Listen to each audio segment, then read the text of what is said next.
வணக்கம். 25வது கேள்வி. ஒரு சதுரமுகியின் 6 முகங்களிலும் 8லிருந்து 13 வரையிலான எண்கள் எழுதப்பட்டுள்ளன. அம்முகங்களில் எதிரெதிர் முகங்களின் கூட்டுத்தொகை சமமாக உள்ளன. அதில் 9, 11 ஆகிய எண்கள் காணப்பட்ட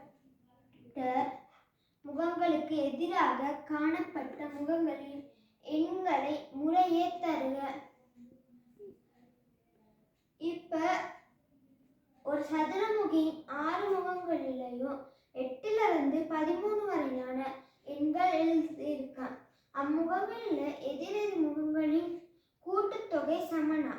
அதில் 9, 11 ஆகிய எண்கள் காணப்பட்ட முகங்களுக்கு எதிராக காணப்பட்டவர்களின் எண்களை முறையே தருகிறோம்.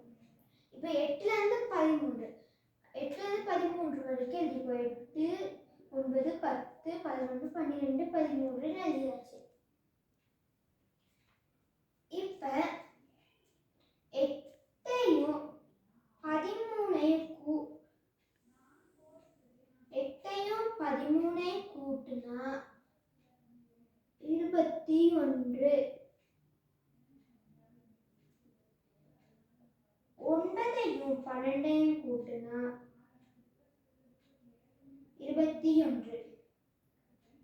10யும் 11யும் கூட்டினா 21. இப்ப எல்லாத்தையும் கூட்டினாலும் 21 சமமாக வருது. இப்போ தாயக்கட்டை செய்யறதுக்கு இது ஒன்று, தாயக்கட்டை செய்யறதுக்கு ஒரு. இப்ப 8 13னா இங்கே 8 போட்டு விட்டா ஒரு பெட்டி விட்டுட்டு 13. 9க்கு எதிர் 12. அப்ப 9 இங்கே போட்டா ஒரு பெட்டி விட்டுட்டு 12. 10க்கு எதிர் 11. அப்ப இங்க 10 போட்டா இங்கே 11. இங்க கேட்டிருக்கு. அதில் 9, 11 ஆகிய எண்கள் காணப்பட்ட முகங்களுக்கு எதிராக காணப்பட்ட முகங்களின் எண்களை முறையே தருவார். 8க்கு எதிர்பக்கம் 13, 9க்கு எதிர்பக்கம் 12, 10க்கு எதிர்பக்கம் 11.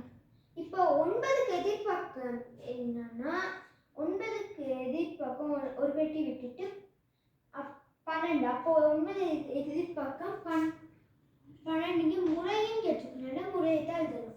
இப்போ 11க்கு எதிர்பக்கம் எதுனா 11, ஒரு பெட்டி விட்டுட்டு 10.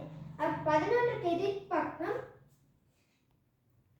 10, 12, 10. நன்றி.